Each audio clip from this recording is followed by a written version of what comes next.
Hello everybody, my name is Daniel Richardson, and I'm the WCPW review guy. It's laid out there for you guys. Like seriously, I want my Survivor Series main event match. If you don't do the entire event, just give me the match. The Prestige on one side. On the other side, Will Ospreay, South Coast Connection, Primate, he has his run-in with Gunn, and then of course you can throw Rampage, who's had previous issues with Prestige in the past. 5 against 5. Money. It's money. Anyways, and this is, what is it, the September 14th edition of Loaded Review. And yeah, boom, let's get into this. This is a really good episode. I can't hold it back any longer, so let's get into it. Of course, we got a really hot crowd. Extremely hot crowd, which I love. You gotta love a good crowd for it. No matter how good a wrestling event is, if the crowd's not into it, it really does hurt the product. So, awesome crowd always leads to good things. We got Kennedy and Bradshaw commentating. Wonderful as usual. And let's get into it. First match, Travis Banks versus David Starr. Real excited about this one. And it kicks off early on. We get a little goofiness. I know it's the old man, the old wrestling man inside me, but you know, we get a whole like David Starr trying to get a kiss from Travis Banks. Of course, Banks reacts the way he should in a wrestling match, and I don't mean like, you know, it's not homophobic or like that. He decks him because, you know, it's wrestling. It's not grab ass, so he punches him out. However, Starr does get his kiss from him. Banks seems like he was okay with it. Like, he's mad because he's got to, you know, fight, but it's like the kiss is all right. So anyways, after we get past a lot of this tomfoolery early on, we get into the actual match. And yeah, really back and forth action, a lot of back and forth action going on here. Starr keeps trying to hit this like suicide dive, and Banks keeps like thwarting him each time. After 3 times he does finally get it. There's also a really sick DDT on the ring apron from Starr to Banks, which was really cool. But then we start getting to the end, and this is where the old man once again starts coming out. So at one point, like David Starr, of course, he hits his like, I forget what he calls it, but he has like, you know, his German suplex, but he like, you know, wraps around the arms and does it. And of course Banks kicks out of that, which I'm like, all right, it was never really a finisher. That's just kind of a, you know, his setup, his signature, if you will. But then he hits like a Canadian Destroyer, and then turns around and hits the product placement. So it's like Canadian Destroyer, which should just like completely fuck people up completely. And then a finisher on top of that, and Banks just kicks out. And I was like, really, what the fuck? This isn't WrestleMania, motherfucker. This is Loaded. He just kicks out. Like, I'm fucking Superman right now. Which, you could take this one of two ways. Like, either Banks is so fucking badass that a Canadian Destroyer and the product placement can't even keep him down. Or, it just makes David Starr look like a complete pussy. Like, seriously, he's throwing everything he's got at Banks, and it's not enough. So anyway, so that's the first part of it. But then Banks, you know, after he fights back, he hits him with the slice of heaven. 1, 2, kick, no, it was a 1 count. 1, kick out. And I was like, really? Travis Banks hits his finisher to a 1 count? Once again, either David Starr is just such a badass, he's like, 1 count, can't keep me down, slice of heaven, or it makes Banks look like a complete pussy. Your choice. I'll let you guys at home choose. I don't give a shit. That's ridiculous. And then, of course, Banks hits him with the second slice of heaven, and it gets a 3 count, which I was shocked about that. I was more shocked that he got the pinfall, because I was like, well, technically, if you're just going in order, he should kick out 2 at this point. I mean, seriously, kicked out 1 the first time. Why not just kick out 2? Why do we have finishers? We should just ban finishers. I don't care. Everybody's going to be like, it's just wrestling's evolving. This is what we do now. No, it's ridiculous. It's ridiculous.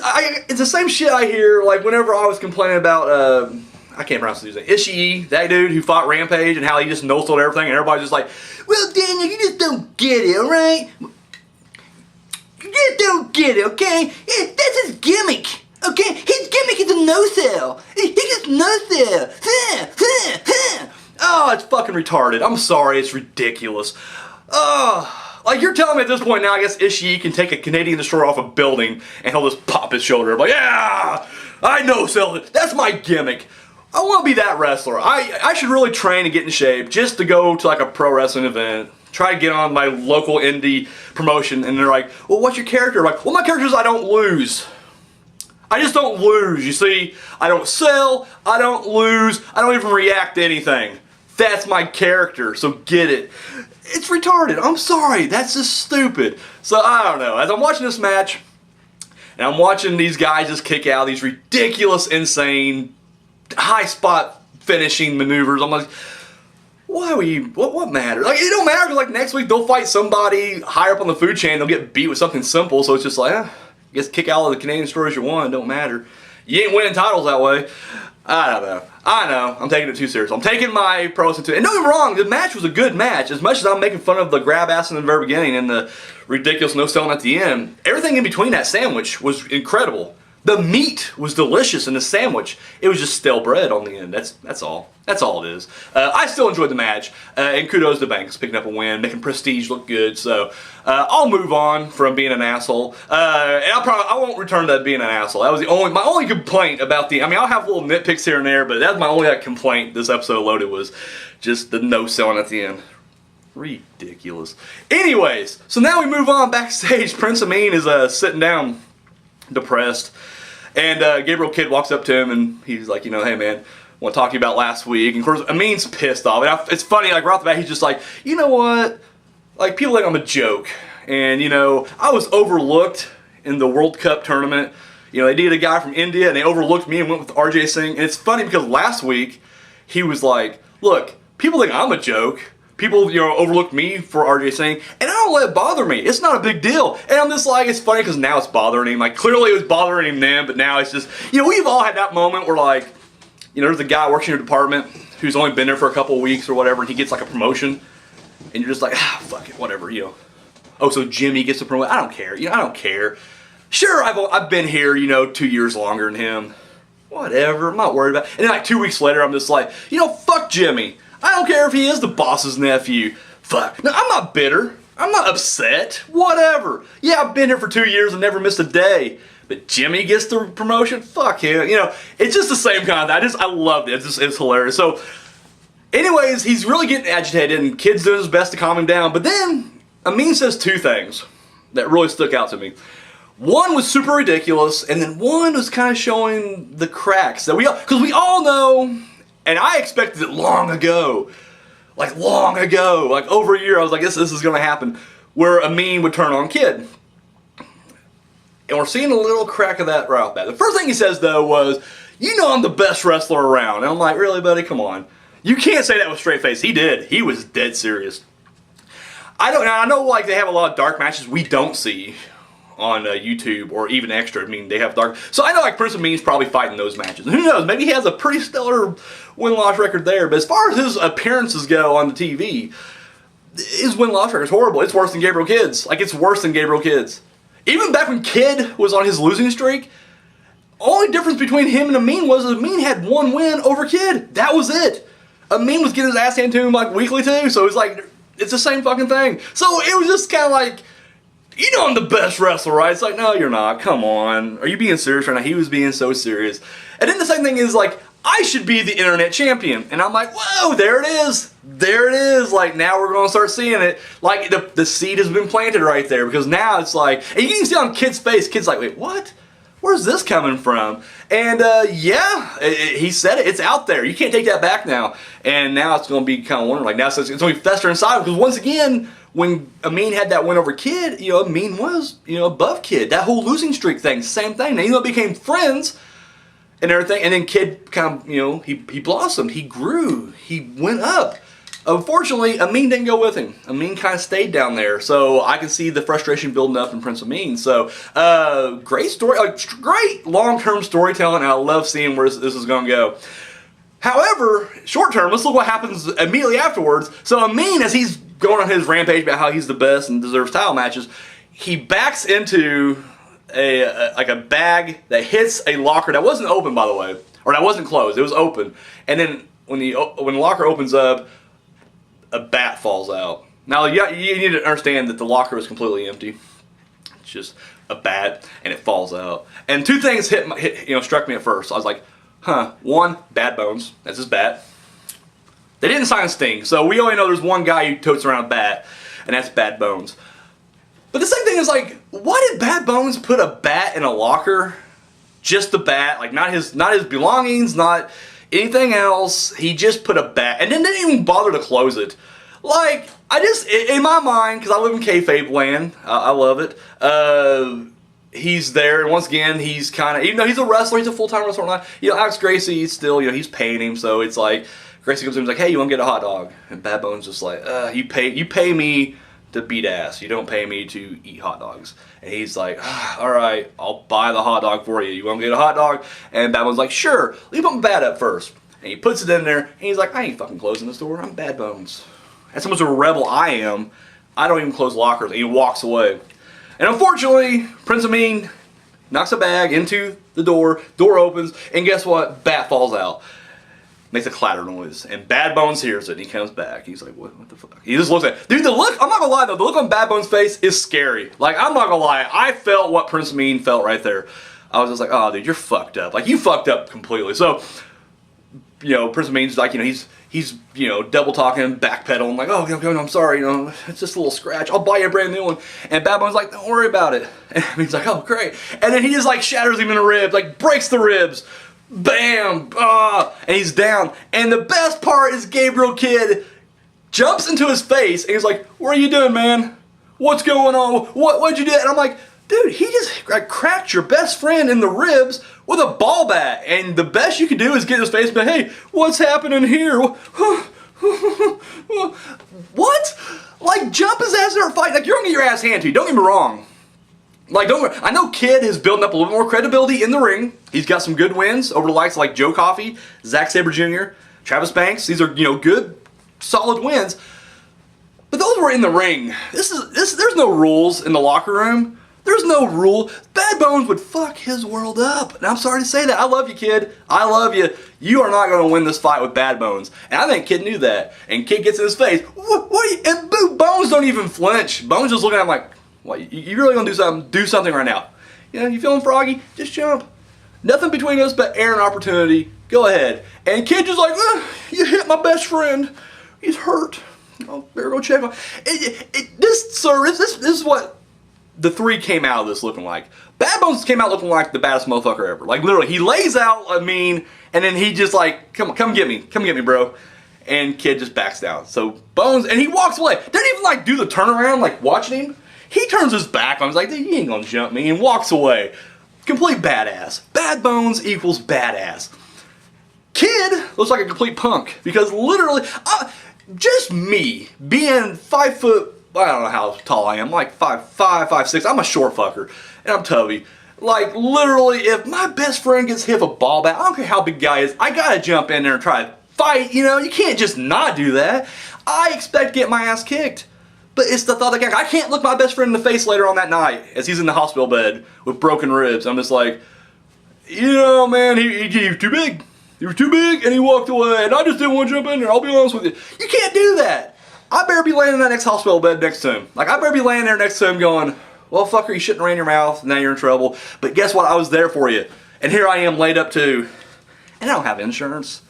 That's the big thing here in America. You gotta have insurance. I don't have insurance. So now I'm fucked up. I'm in debt because of you, but guess what? I'm a good friend. And that means more than anything. Kid was just like, eh. And then, of course, Prince Ameen just looks like a complete joke even more. Like, not only did he get his ass handed to him in like less than a minute last week against Joe Coffey, everything he said, like, it's a fresh start and I'm going to work my way up. It didn't mean anything. The fact that he's going around calling himself the best wrestler, he deserved to enter a title match, and then he starts like crying when he knocks over a bat that belonged to Bad Bones, and then he gets his ribs broken. Not a good look for him at all. So yeah, fun segment. As much as I'm poking fun at it, I love that segment. Great segment. So now we move on to the next match. Falls Count Anywhere match between Drake and Angelico. And this is another thing I love about WCPW, is that while they're working storylines all over the place and they're building toward Refuse to Lose, they have time for little mini feuds like this that really didn't start out as a mini feud. Like literally, it was a slow build, and they did it over time. Like over 2 months, they actually kind of built together this little mini feud, and I loved it. I thought it was great. Of course, Angelico defeated Drake cleanly like a month or so ago, and then it was 2 weeks ago, I think, 2 or 3 weeks ago. Drake would beat Angelico, but of course he would duct tape his foot to the guardrail, ensuring the count out victory, which I thought was brilliant. So now Angelico's pissed, and he's like, guess what? No more Mr. Nice Guy. False can't work. Like, no, there's gonna be no duct taping my leg to a guardrail this time. I'm in to win it. False count anywhere. I'll pin your ass anywhere. We'll take you downtown and beat you there. It's legal. So anyways, we get things started. And once again, now I'm a grouchy old man when it comes to goofiness, but some stuff I let slide. I know, I contradict myself like that all the time, but some things I just think are funny in the heat of the moment. Plunger stuck to Drake's head. Hilarious. I don't care. Come at me. Hilarious. I loved it. Thought it was just really good stuff. They start battling over the arena. They go up to the, they're in the crowd at one point. They go up to the stage. He ends up hitting a suplex on Drake, trying to go pinfall there. Didn't quite work. He goes for the, and I love the fact they went for a pinfall outside. Like, I don't know, like, if their hardcore matches are false count anywhere, because mostly hardcore matches are false count anywhere, but I noticed in the past, it's with the exception of the backstage brawl, every time they have a hardcore match in WCPW, all the pinfalls take place in the ring, and I'm like, that's just a street fight. That's what that is. I know I'm splitting hairs, but still, you can pin anywhere in a hardcore match. So it was really refreshing to see pinfalls, you know, try to take place outside. So Angelico goes for the Fall of the Angels off the stage to the ground, which I was concerned for Drake. I'm not gonna lie, I was rooting for Drake in this match. I like Angelico, but to me, I stick by my WCPW originals. I do. And Drake, there is no more original than that guy. Seriously. He's part of like that first 10 or so that, like, you know, started the company off. So I'm on that guy's side regardless. So even though I was like, this guy ain't gonna win, like Angelico's gonna get the win. Clearly he's more popular. He's, you know, I guess, you know, he's been on bigger stages. You know, he's, was it AAA or CMLL or whatever the fuck he wrestles over there. He's you know, so I'm like, clearly he's going to get the win. He shouldn't, because he'll probably be gone within a month or so, and Drake will be the one still here, but I get it. So we've been through this before, so I'm like, whatever. So I was expecting Drake to lose, but I didn't want to see him get, like, Fall the Angels off the goddamn stage. I was like, dude, you're going to kill him. Luckily, Drake, you know, drops down, ends up, you know, fighting back. And they go down the stage, and then of course Drake pulls out a ladder, and I love it. He pulled out. He's like a ladder guy now, and he's just like, I will inflict some damage. Unfortunately, he gets back by dropped onto the ladder, so it didn't work out so good for him. They battle outside. At one point, and I thought this was really good too, and big kudos to the referee and just them in general. At one point, and I forget which one it was. I'm drawing the blank because this match was so cool. I think it was Drake was getting pinned on the apron, but he was like literally wrapped in the ropes. But the referee didn't break that shit. Because you shouldn't. There's no rope breaks. Nothing irritates me more than when there's like a no DQ match, a street fight, a hardcore match, a false count match, and they do the rope break. And I'm like, dude, fuck you, there's no rope break. At all. And they do that, I mean, I'm not talking about, I'm talking about, WWE does that shit a lot. It happens all the goddamn time in wrestling. And it just always bugs me. I'm like, no, if this is a video game, guess what? You can be wrapping those ropes all you want. No pinfall. There's no rope break. Count that shit. And here, like I say, he's wrapped in the rope. Like, clearly would be a hardcore rope break, but no, the referee counts it in 1, 2. Of course, he kicks out. More battling, but then Drake finally gets the upper hand. And then comes one of the best finishes I've seen in a long time. Easily my favorite finish to a Falls Count Anywhere match. Like, seriously, if I had to, like, go back in my mind, like, every Falls Count Anywhere match I've ever seen, and I'm ranking them, the finishes, this is it. This is the best. Drake pulls out, like, a ratchet strap, and he straps one into a pole. And he comes down to where Angelico is, wraps the thing around his fucking neck, and then he wraps it to, or he connects the other part to the post, and he starts to crank that shit. And I'm like, dude, that's like attempted murder right there is what that is. And he just, boom, chokes him out with that. And of course, once again, referee being the official. Not just like, I'm throwing this match out. No, he's just like, fuck, let me see if he's awake. Arms up, down, he's fucking out, ring the bell. Drake wins! Drake wins! Match of the night! Match of the night! I loved it! Oh, the coolest finish ever. Dude, like, how fucking dark is that? Like, that is some dark shit right there. He went and he's just like, I'm in it. Like, if I don't win, like, if he, let's say he doesn't just pass out instantly, how's he gonna reach the ratchet? He's gonna choke to death. It's like, you better pass out or die. That's it. You got a choice. Boom! Drake wins! And I'm like, yes! And it's clean. And I'm hoping this is the end of the feud. Like, I don't want this to be a Jay Lethal Drake thing where it drags out more. This should be the end, and Drake was the better man. He didn't cheat to win. It was all within the rules. Ah, I loved it. So, and I want to see Drake move up from this. Now, here's what I'm thinking. I think Drake should go into hardcore. Now, don't go after Primate immediately. That'd just be stupid. But I have him fight some lower guys. Like, remember all those dudes that like came out like Simon Miller a long time ago? Like, remember when Simon Miller, I think he still is training, but there was like a time where like Simon Miller was feuding with Primate for like 2 weeks, and he like brought out his class to help out, and then just got killed by Primate. Like, bring some of those guys in. Let Drake beat the shit out of them in hardcore matches. Work his way up. Become an established, hardcore threat. Maybe even go after Jimmy Havoc. That'd be a really cool match. But then have Drake finally go face to face with Primate. Because guess what? In the hardcore world, it's all even ground. Like, Primate's a bad motherfucker. Don't get me wrong, I love Primate. Primate's my favorite. Primate's my favorite. But I want to see him and Drake. Hardcore. Because look where Drake goes. Drake will go, like, dude, Primate and Rampage never went this far in their best of 7 at all. Drake literally was like, you know what? That should just be his finisher from now on. Just the ratchet. Just break. He's just come out with the ratchet strap like around his chest like Rambo, and just be like, pull that shit out. Because I'm gonna go out, when I saw him pull it out initially, I was like, he's just gonna strap him down to the canvas, which is smart too. But he can't move, his shoulders are down, 1, 2, 3. No, he went further. Like, that was me. If I'm his manager, I'm like, oh, brilliant. Yeah, strap him down, pin him. And Drake's like, no, I got a better idea. Oh, yeah. And then Juggle just like turns blue, and I was like, holy shit. So, yeah. Awesome finish. Another thing, a little comical moment within my mind too was, I used to unload trucks at well, I guess I won't say it. A company I used to work for, and anyways, we had this new kid working. And they had like had these like crates that was ratcheted to the side of the truck, and the kid couldn't figure out how to undo it.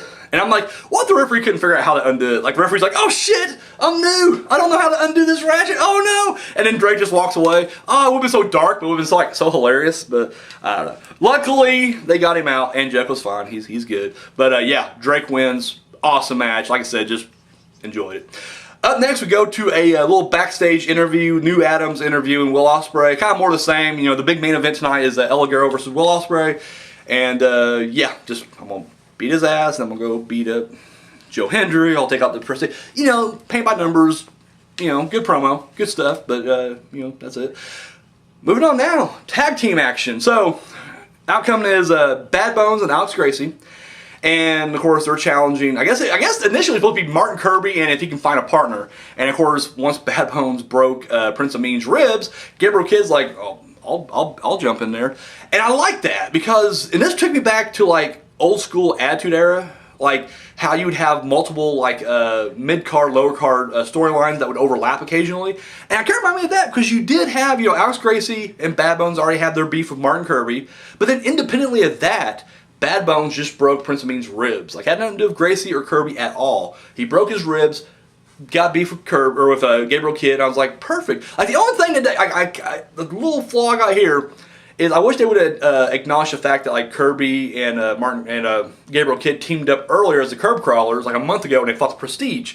Like, you could establish the fact that, Kidd does have Martin Kirby's back. Like, he's been there for him before, and here we are, again. So, but, that's minor, and once again, there's too many positives to dwell on that one little tiny negative. So, we get this next match right here. Bad Bones, Alex Gracie versus Martin Kirby and Gabriel Kidd. And, yeah, right off the bat, big brawl. However, and I need to rewatch it again, I guess, because I kind of missed, I was focused on part of this action. I missed somehow the referee turns his back. I don't know if he was focused on Kirby or if he was admonishing Bad Bones with the bat, but either way, in the back or in the foreground here, Kidd gets just waylaid by Alex Gracie and the nunchucks in the ribs. Like, bust his ribs up too. Like, these guys used to be called like the rib breakers. Like, seriously, the rib crushers. That's the new tag team of Bad Bones and Alex Gracie. Breaks his rib. So Kidd goes down. And of course Kirby's in there to make sure he's okay, and then of course the security and the referees come out to make sure that Gabriel Kidd's fine. They start walking him out. Now I'm assuming we're getting to like a no contest here, but they never ring the bell or anything like that. So as they're carrying Kidd out and Kirby's kind of walking with him, Bad Bones just attacks Martin Kirby and throws him back in the ring. I'm like, oh shit, here we go. It's 2 against 1. So at this point now, Gracie and Bad Bones just pick apart Martin Kirby. And it's pretty brutal at this time. It's definitely a 2 against 1. Horrible situation. At one point though, Kirby does make a comeback. And he starts using more of his speed and agility to kind of outwit and outmaneuver Bones and Gracie.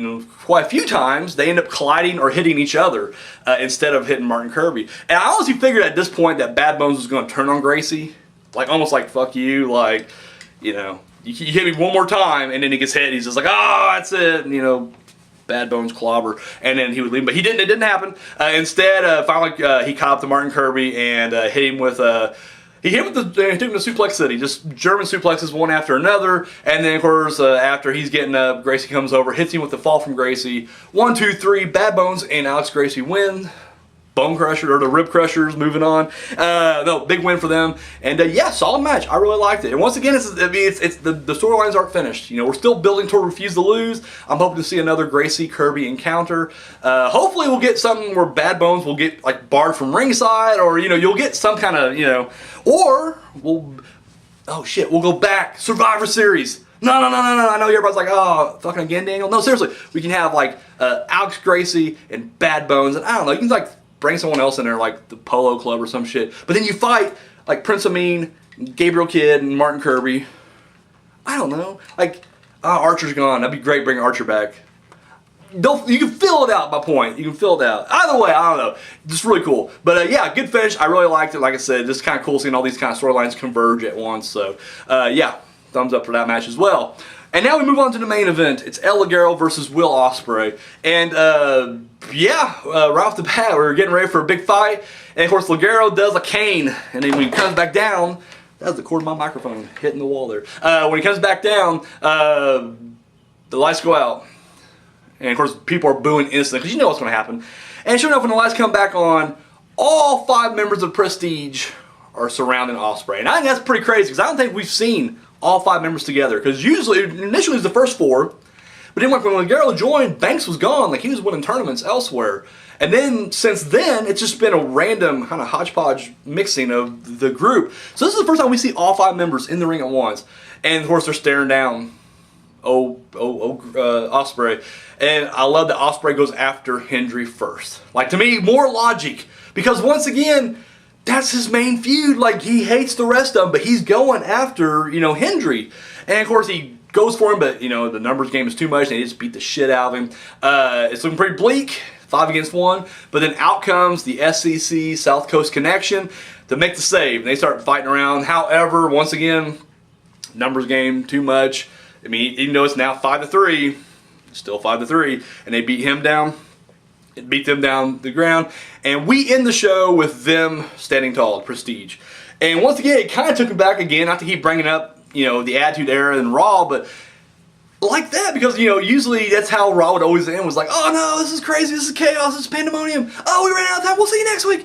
It was kind of the same thing almost, like, it was like mid-beatdown, it's just like, yeah, that's it, we'll come back next week. It's like, oh shit. So I really liked that, I thought it was good. There was a lot of people just whining and complaining in the comment section on this video. I watched it Thursday night, but then I go back through and kind of, see what people are saying about and everything, and everybody's just crying, they're like, oh no, it's a yet another, no contest, false wonky finish from WCPW. It's loaded, motherfucker, it's loaded. It's building. It's free. That's the other thing. This is free. Jesus Christ. I swear people just want to watch the bitch. Anyway, that's cool. WCPW don't care. They're just like, that's another view. You're viewing our product. Thank you. Still, yeah, though. I just read so many comments like, this is what's wrong with them. It's building. It's building towards something. And we even got an SEC versus Prestige tag match, for next week. So, I mean, it's all moving forward. I hate people. I hate most of you guys out there. Not the ones that watch like me. I'm talking about the other fuckers. You know who I'm talking about. Not you. I love you guys. But the other schmarky fucks that are back there. I don't like you either. Just you, though. The rest of you guys are cool. Just I don't like them. I don't like. Anyways, but no. I liked it. I thought this episode was really good. Once again, overall solid. Despite my minor complaints about the Bank Star match. Once again, the match was good. Just too much playing around in the beginning. Some insane no-sell in the end. Other than that, solid match. Falls Count Anywhere match, goddamn, awesome. Loved it. Freaking loved it. Loved the tag match. Loved the backstage skit with Ameen and Bad Bones. Thought that was great. And then like I said, the main event wasn't much of a main event, obviously. Ended no contest, but it was good. I mean, it set out to do exactly what it did. You set up the Prestige as still being this unstoppable unit. Because together they are powerful. We don't like it. It's dirty, but guess what? They're still, you don't fuck with them. But yet we're seeing a resistance forming here. We're seeing Will Ospreay. We're seeing the SEC still trying to stand up and go against them. This is lending itself to Survivor Series so much. I want to see a Survivor Series fucking event. Come on, we already did the Rumble. We already did the King of the Ring. Come on, give me my Survivor Series. That's all I'm asking for. I don't ask for much. I never ask for anything at all. Except for sometimes, maybe some selling. I want some selling. In a women's division, which I know we're getting back, so thumbs up for that. But Survivor Series, that's all I want. And then I'll walk away for good. But that's all I got. Guys, let me know what you thought of Loaded in the comment section down below. Let me know if you liked it, if you didn't like it, what you liked about it, what you didn't like about it. Let me know. And on top of that, tune in here in a minute. It'd be a little more than a minute. It takes a little bit to upload these videos. But I'll be doing the unofficial top 10 as well. I'm sweating a little bit. I can see I'm sweating on the camera. That is ridiculous. It's like September, and we had a really awesome 2 weeks of just cold, and then summer just came back with a vengeance, and I'm too cheap to turn air on. So anyways, I spent all the money on this suit. I can't be buying air. Anyways, so yeah, tune in later on for the unofficial top 10, and that's all I got, guys. Thank you for watching. Share, subscribe if you haven't already. Show this video that thumb and love, and of course Instagram, Facebook, Twitter, all that stuff down there. It's all down there. Check me out over there. That's all I got, guys. Once again, seriously, thank you for watching. Till next time.